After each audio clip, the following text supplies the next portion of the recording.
अस्सलाम वालेकुम। ये देख लें हमने स्टार्ट किया था प्रोजेस्टर सर्ट का। तो ये इस तरह से प्लेस होता है। अब इसको देखें किस तरह से हम प्लेस करते हैं अंदर ना। ये आपको पता होना चाहिए। इस तरह करके ना अंदर ऐसे किया और फिर इसको रिलीज़ कर दिया वहाँ पे जाके। अब इसको रिलीज़ करेंगे और ये फिर अंदर सेट हो जाएगा इस तरह करके। इस तरह से इसको प्लेस करते हैं। अब ये होता है कि कौन सी आइडियल फ़ीमेल्स होती हैं इसके लिए ना, ऐसे करके इसको सही तरह से प्लेस किया होता है। फिर बाहर निकाल दिया ये इस तरह, ठीक है। तो अब ये देखें कौन सी आइडियल फीमेल्स होती हैं, किनको ये देना चाहिए। ये आपके सिनेरियोज़ में हेल्प करता है कि अगर किसी का एक बच्चा हो चुका है एटलीस्ट उसको ठीक है, उसको हम ये रिकमेंड करेंगे, उस लड़की को, उस फीमेल को हम रिकमेंड करेंगे जिसको कोई पेल्विक डिजीज़ पहले कोई नहीं थी, ठीक है। जिसके नॉर्मल मेंस्ट्रुएशन पीरियड्स हैं, मेंस्ट्रुएशन उसकी नॉर्मल है, ठीक है। वो is willing to check the IUCD tail, कि ये जो टेल बाहर आ रही है इस तरह से ना विजाइना में बाहर आई होती है, इसको हम अंदर से ना फील कर सकते हैं, मैंने आपको पहले भी बताया। तो अब उसको हमने जो है ना काउंसिल करना होता है। जब हमने इसको ये डालते हैं तो उसके बाद हमने उसको बताना होता है कि आपके अंदर ये पुट करेंगे, आपने ध्यान रखना है रोज़ाना, हर वक्त ध्यान रखना है कि क्या कि अंदर ही हो, आपने उसको चेक करते रहना है कि कहीं ये जो है इसकी टेल है, इसके जो धागे हैं ये अंदर तो नहीं, मतलब ये वहीं आपको फील होने चाहिए, अदरवाइज़ प्रॉब्लम होगी, ठीक है। तो वो विलिंग हो, ये नहीं है कि ऐਵੇਂ ही छोड़ दे उसको, हाँ 5 साल तक है, ठीक है। और फॉलो अप करवाए, फॉलो अप करने के लिए डॉक्टर के पास वापस आए, ठीक है। और उससे मोनोगैमस रिलेशनशिप हो, दैट्स नॉट इम्पॉर्टेंट।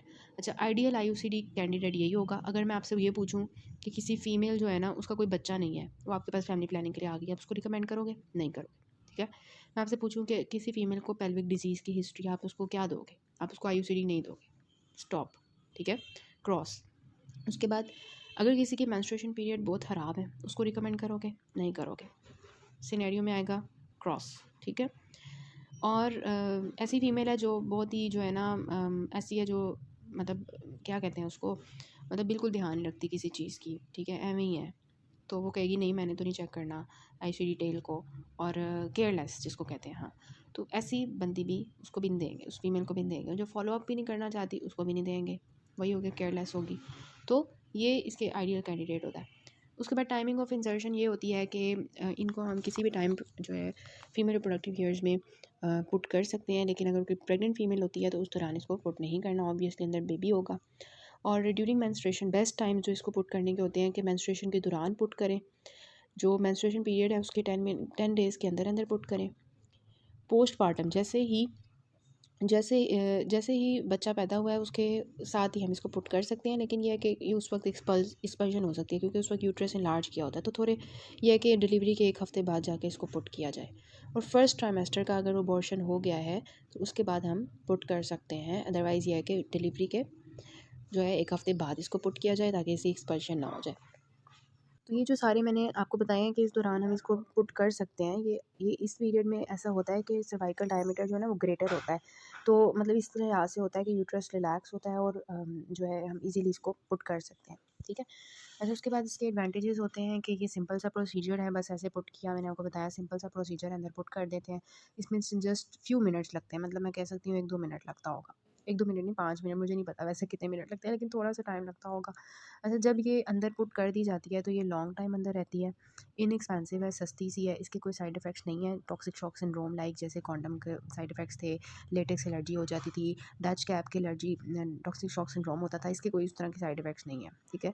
ये ब्रेस्ट फीडिंग मदर्स भी यूज़ कर सकती हैं, कोई खतरे की बात नहीं है। इसके लिए कोई हॉस्पिटलाइजेशन की रिक्वायरमेंट नहीं होती, जैसे हम आगे देखेंगे ट्यूबल लाइगेशन वगैरह के लिए हमें हॉस्पिटल जाना पड़ता है और इस तरह से, ठीक है। बस इसको पुट करवाओ और वापस आ जाओ घर में, आके नॉर्मल ज़िंदगी गुजारो, ठीक है, ये बात होती है। अच्छा, उसके बाद कॉन्ट्रा इंडिकेशंस हैं, एब्सोल्यूट कॉन्ट्रा इंडिकेशंस और जो रिलेटिव हैं। तो मायरीना मायरीना मैंने आपको बताया ये आजकल यूज़ होती है, ठीक है, ये मायरीना ही है। अच्छा, इसके कॉन्ट्रा इंडिकेशंस क्या होंगे? अगर मैं आपको पूछूं कि एब्सोल्यूट कॉन्ट्रा इंडिकेशंस क्या होंगे? किसी को प्रेगनेंसी हुई हुई है उसको दोगे? नहीं दोगे। पेल्विक इन्फ्लेमेटरी डिजीज़ है, दोगे? नहीं दोगे। विजाइनल ब्लीडिंग होती है, दोगे? नहीं दोगे। कैंसर है उसको यूट्रस और सर्विक्स का, दोगे? नहीं दोगे यार, कैंसर हुआ हुआ है अंदर उसको। पहले उसकी हिस्ट्री है एक्टोपिक प्रेगनेंसी की, उसको भी नहीं दोगे क्योंकि इसकी वजह से एक्टोपिक प्रेगनेंसी हो सकती है, ठीक है। फिर रिलेटिव इंडिकेशंस क्या हैं कि किसी को अनीमिया है, हेमरेजिक है वो, उसको हिस्ट्री है पीआईडी की, सर्वाइकल डिस्चार्ज होता रहता है उसका। अनमोटिवेटेड फीमेल, जो मैं आपको वर्ड यूज़ करवाना चाह रही थी, मुझे जहन में नहीं आ रहा था, केयरलेस मैंने बोला था, अनमोटिवेटेड फीमेल है, उसको भी नहीं दोगे। मेनोरेजिया जो है, जो मेंस्ट्रुएशन प्रॉब्लम्स हैं उसको भी नहीं दोगे, ठीक है, ये बात होती है। अच्छा, अब इसके डिसएडवांटेज भी देख लेते हैं। बड़ी हमने इसके फ़ायदे देख लिए। पेनफुल इंजर्शन हो सकती है। ये एसटीडीज़ को प्रिवेंट नहीं करता, जैसे कॉन्डम्स प्रिवेंट करे थे, विजाइनल स्पॉन्जेस प्रिवेंट करे थे। विजाइनल स्पॉन्ज नहीं, डच कैप प्रिवेंट करा था। ये उस तरह से एसटीडीज़ को प्रिवेंट नहीं करता। इसके लिए प्रोफेशनल्स की ज़रूरत पड़ती है इंजर्शन करने के लिए। खुद तो हम इसको इंजर्ट नहीं कर सकते, ठीक है, ऑब्वियसली। और एक्टोपिक प्रेगनेंसी का रिस्क हो सकता है। इसके अलावा इसके साइड इफ़ेक्ट्स क्या हो सकते हैं, आप खुद भी अब बता सकते हैं कि इसकी वजह से पेन हो सकती है, पेल्विक इन्फेक्शन हो सकता है, विजाइनल ब्लीडिंग हो सकती है, यूट्राइन परफोरेशन हो सकती है, प्रेगनेंसी हो सकती है, एक्टोपिक एक्सपल्शन इसकी हो सकती है, बाहर निकल सकता है, कैंसर हो सकता है, मोर्टेलिटी हो सकती है, ठीक है। और ये बात होती है। उसके बाद अगर तो थ्रेड आपको नॉर्मल प्लेस पे नहीं नज़र आ रही, वो मैंने जैसे आपको बताया, अगर ये थ्रेड आपको यहाँ पे नहीं नज़र आती, फॉर एग्जांपल ये अंदर चली जाती है ना, तो इसका मतलब क्या हो सकता है कि थ्रेड आपको नहीं फील हो रही। इसका मतलब ये हो सकता है कि जो आईयूसीडी है वो बाहर निकल गई हुई है, या तो वो बाहर निकल गई है, या वो यूट्रस के अंदर चली गई है, या उसने यूट्रस को परफोरेट कर लिया, या वुमेन जो है वो प्रेग्नेंट हो गई है, जिसकी वजह से उसका बेबी यहाँ पे आ गया, जिसने उसको मतलब बाहर उधर उधर कर दिया, ठीक है। तो ये इसका मतलब हो सकता है कि अगर थ्रेड आपको नॉर्मल प्लेस में नहीं नज़र आती।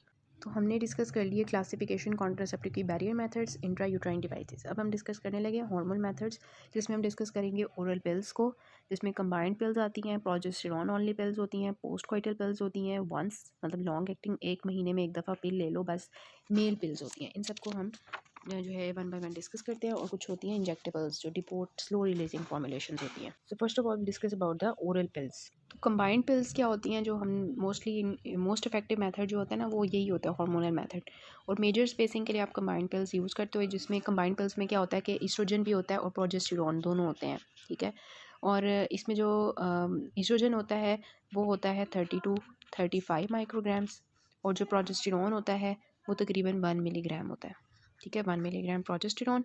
और जो ईस्ट्रोजन है वो माइक्रोग्राम्स में होता है, 30 to 35 माइक्रोग्राम्स, ठीक है। तो ये एमसीक्यूज़ में आ सकते हैं इनकी वैल्यूज़ के, कंबाइंड पिल्स में ईस्ट्रोजन कितना होता है और प्रोजेस्टेरॉन कितना होता है। जैसे इसमें दो फॉर्म्स यूज़ होती हैं, मेला एन, ये मेला एन है, मेला एन हिंदी में लिखा हुआ है ऊपर, ये नीचे भी लिखा हुआ है मेला डी, ठीक है। मेला एन और मेला डी ये दोनों यूज़ होती हैं। मेला एन और इन दोनों की मतलब दोनों की सेम होती है कि इन दोनों में क्या होता है, नॉर्जेस्ट्रल होता है, और जो है ना इथेनाइल लो एस्ट्राडायोल, ठीक है, दोनों में यही होता है। तो ये एक्चुअली मेला एन और मेला डी जो है ना यूज़ होती हैं। अब ये जो पिल्स होती हैं ना कंबाइंड पिल्स, ये देखें ये कैसे पता चल रहा है कंबाइंड पिल है, वाइट भी है ब्राउन भी है, ठीक है। तो आई थिंक वाइट जो है वो ईस्ट्रोजन है और ब्राउन मुझे लग रहा है प्रोजेस्टेरॉन है, लेकिन आई एम नॉट कंफर्म, ठीक है। लेकिन ये है कि कलर इनका डिफरेंट होता है, इससे पता चलता है कि इसमें ईस्ट्रोजन है, ये इस तरह से। अब देखें 21 डेज़ की एक होती है, और एक पैकेट जो होता है वो 28 डेज़ का होता है। कोई भी हम यूज़ कर सकते हैं, लेकिन जो 28 डेज़ का होता है ना उसमें एक्चुअली आयरन भी होता है, मतलब आयरन भी जो है ना लेना होता है इसमें। फॉर एग्जांपल ये आई थिंक कलर इनका जो है ना ऐसे डिफरेंट किया होता है कि आई एम नॉट श्योर मैं इसको डिस्कस नहीं करना चाहती। अच्छा, आयरन होता है ना इसमें, मतलब ये जो एडिशनल 7 डेज़ होते हैं ना इसलिए होते हैं कि आयरन इसके अंदर इंक्लूड कर दिया जाता है, बिकॉज यू नो दैट क्या होता है मेंस्ट्रुएशन के दौरान आयरन लॉस होता है। तो आयरन को डेफिशिएंसी को पूरा करने के लिए ना इन्होंने 7 डेज़ एडिशनल आयरन के रखे होते हैं। अच्छा, 21 डेज़ का जो पैकेट होता है ना उसमें एक्चुअली इस तरह से स्टार्ट ऑफ साइकिल होता है, इधर से स्टार्ट करना होता है 1 2 3 4 इस तरह करते करते इधर आना होता है, इधर से ऐसे ऐसे ऐसे ऐसे ऐसे इधर जाके पूरे 21 डेज़ कंप्लीट होते हैं। साथ ही आपने क्या करना होता है कि जो है स्टार्ट कब किया, 5th day of the menstrual cycle, मतलब किसी की मेंस्ट्रुएशन चल रही है, ठीक है, मेंस्ट्रुएशन उसको हो रही है, उसके जो 5वां दिन होगा, या मोस्टली 3 to 5 दिन होते हैं, अब ज़रूरी नहीं है 5वें दिन ही लेना है, लेकिन बुक पे 5 लिखा हुआ है, लेकिन 3 to 5 डेज़ के अंदर अंदर आपने पिल स्टार्ट करनी होती है। 21 डेज़ तक आपने पिल लेनी होती है, उसके बाद आपने पिल्स को छोड़ देना होता है, पैकेट ही खत्म हो जाता है तो आपने छोड़ देना होता है। फिर आपने जो है क्या करना होता है, जब छोड़ते हो ना उसके थोड़े दिनों बाद नई साइकिल शुरू हो जाती है, मतलब मेंस्ट्रुएशन आ जाती है। फिर मेंस्ट्रुएशन के 5 डेज़ आपने 5th डे पे स्टार्ट करनी है, 21 डेज़ पूरे होने हैं, फिर आपने छोड़ देनी है। फिर मेंस्ट्रुएशन आएगी, फिर मेंस्ट्रुएशन के 5वें दिन शुरू करनी है, फिर 21 डेज़ चलनी है, फिर उस तरह से, मतलब ये साइकिल चलती रहती है जब तक आपको डॉक्टर ने कहा हुआ है, ठीक है। अच्छा, उसके बाद आती है ये एक्चुअली होती है मेंस्ट्रुएशन को मेंटेन करने के लिए भी। दूसरी जो होती है वो होती है 28 डेज़ का पैकेट होता है, ठीक है। इसमें ये होता है कि 28 डेज़ आपने पूरी खानी होती है दवाई, और जो 7 दिन होती है ना उसमें आपने आयरन पिल्स लेनी होती हैं, और इस तरह से ये वेरी करता है। ये जो है ना एक्चुअली 21 डेज़ और 28 डेज़ का ना था। तो ये है कि मैकेनिज़्म इनका क्या होता है कि ये कैसे क्या करते हैं, किस तरह से जो है ना होता है।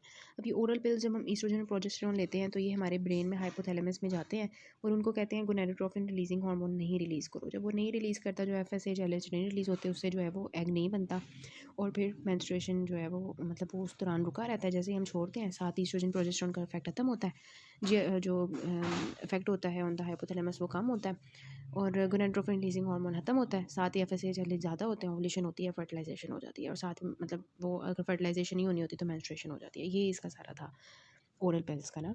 अच्छा, जो प्रोजेस्टेरॉन होता है वो ये करता है, सर्वाइकल म्यूकस को थिक करता है, ट्यूबल मोटिलिटी को कम करता है और ट्रांसपोर्ट ऑफ स्पर्म्स होते हैं उनको कम करता है। ये प्रोजेस्टेरॉन का तो आपको फ़ायदा पता ही होगा।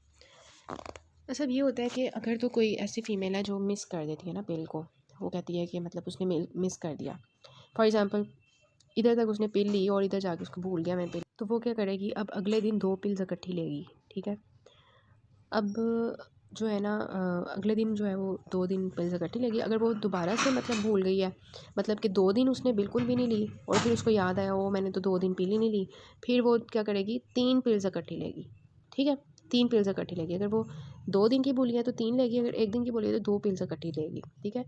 और ये है कि अगर वो इकट्ठी जो है 3 दिन की भूल जाती है तो उसको कहो बस यार इतना काफ़ी है, छोड़ो और अब नई साइकिल शुरू करो, ब्लीडिंग होने दो जब भी होती है और नई साइकिल स्टार्ट करो, फिर दोबारा से स्टार्ट करो अपनी साइकिल और अपना पैकेट, ठीक हो गया। ये होता है। उसके बाद इसके फ़ायदे लिखे हुए हैं कि ये जो है इफ़ेक्टिव होता है, सेफ़ मेथड होता है, रिवर्सिबल होता है, मेंस्ट्रुअल साइकिल को ये रेगुलेट करता है, ये ब्रेस्ट कैंसर, ओवियन कैंसर और एंडोमेट्रियल कैंसर को कम करता है, आयरन डेफिशिएंसी एनीमिया को ये जो है ट्रीट करता है। जैसे हमने वो 28 डे साइकिल के आयरन डेफिशिएंसी अंदर उसको पूरा किया था, तो ये उसके फ़ायदे होते हैं। डिसएडवांटेजेस क्या होते हैं कि ये जो पिल्स होती हैं ये हम लैक्टेटिंग मदर्स जो हैं उनको नहीं देते up to 6 months after child birth, क्योंकि ये प्रोटीन कंटेंट को कम करती हैं। इसके बाद ये दूसरी ड्रग्स के साथ इंटरेक्ट करती हैं, इनके साइड इफ़ेक्ट्स ज़्यादा होते हैं और इनको जो है 40 ईयर्स से ज़्यादा वाली फीमेल्स में यूज़ नहीं करते होते। फिर आपका यूक्यू आता है इंपॉर्टेंट, के चेक लिस्ट क्या होती है ओरल कॉन्ट्रासेप्टिव की। आपके पास जो फीमेल आएगी ना स्मोकिंग की, उसको आपने ओरल कॉन्ट्रासेप्टिव नहीं देना। ऐसी फीमेल जिसको सीजर्स होते हैं उसको आपने नहीं देना, ठीक है। ऐसी फीमेल जिसको बहुत ज़्यादा सर दर्द रहता है, माइग्रेन रहता है, उसको आपने ओरल कॉन्ट्रासेप्टिव नहीं देने। ऐसी फीमेल जो बीटा ब्लॉकर्स यूज़ कर रही है उसको आपने ओरल कॉन्ट्रासेप्टिव नहीं देने। ऐसी फीमेल जो कि मतलब ओरल कॉन्ट्रासेप्टिव मतलब कि दूसरी जो है एक्चुअली दूसरी ड्रग्स जो है उसको यूज़ कर रही है, बीटा ब्लॉकर्स, ठीक है, बीटा ब्लॉकर्स यूज़ कर रही है। अच्छा, उसके बाद आता है कि ऐसी फ़ीमेल जो जिसको सांस का प्रॉब्लम रहता है, चेस्ट पेन रहती है, उसको आपने नहीं देने। ऐसी फ़ीमेल जिसको वेरिकोस वेन्स हैं उसको नहीं देनी।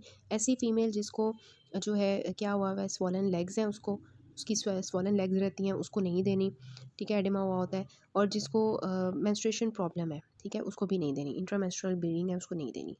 और इसके अलावा ये है कि ये मतलब मोस्ट इंपॉर्टेंट थी, जिसकी येलो स्किन आइज़ हो उसको नहीं देने, जिसको हाइपरटेंशन हो उसको नहीं देनी, जो लैक्टेटिंग होती हैं या ब्रेस्ट मैस जिनको होता है उनको भी नहीं देने होते कॉन्ट्रासेप्टिव्स, ठीक है। तो ये होता है। उसके बाद हम नॉन कॉन्ट्रासेप्टिव यूजेस क्या होते हैं पिल्स के, कि पिल्स जो हैं वो कॉन्ट्रासेप्शन के अलावा हम कहाँ कहाँ यूज़ करते हैं। तो आपको पता है पीकॉस की लेडीज़ यूज़ करती हैं, पॉलीसिस्टिक ओवेरियन डिजीज़, एंडोमेट्रियोसिस की, और इसके अलावा जो है डिसफंक्शनल यूट्राइन ब्लीडिंग की वालों को हमने देना होता है, प्राइमरी डिसमेनोरिया मतलब जो भी ब्लीडिंग प्रॉब्लम्स हैं उनको हम साइकिल रेगुलेट करने के लिए देते हैं। हिर्सुटिज्म की वाली जो फीमेल्स होती हैं उनको देते हैं, क्योंकि ये एंड्रोजन्स को एक्चुअली ब्लॉक कर रहे होते हैं। फंक्शनल ओवरियन सिस्ट की जो फीमेल्स होती हैं ये सारी आपने देख लेनी है, ठीक है। उसके बाद आती हैं कंबाइंड पिल्स, जिनके अंदर जो थी एक्चुअली क्या थी, प्रोजेस्टेरॉन भी थे और एस्ट्रोजन भी था। अब है प्रोजेस्टेरॉन ओनली पिल्स, इनको हम मिनी पिल्स या माइक्रो पिल्स कहते हैं। इनके अंदर प्रोजेस्टेरॉन होता है सिर्फ, और ये है कि हमने बताया कि ये जो है एक्चुअली सर्वाइकल म्यूकस को थिक कर रहे होते हैं, स्पर्म की पेंट्रेशन को कम करते हैं, जो ट्यूब होती है उसकी फिलोपियन ट्यूब जो होती है उसकी मोटिलिटी को इनहिबिट कर रहे होते हैं। कॉमनली यूज़ जो होती हैं वो नॉर एथिस्टेनोल होती है और लीवोनॉर्जेस्ट्रल होती है। अब ये उन फीमेल्स को देते हैं जो कि सीवीएस की डिजीज़ वाली होती है और लैक्टेटिंग मदर्स होती हैं, ठीक है।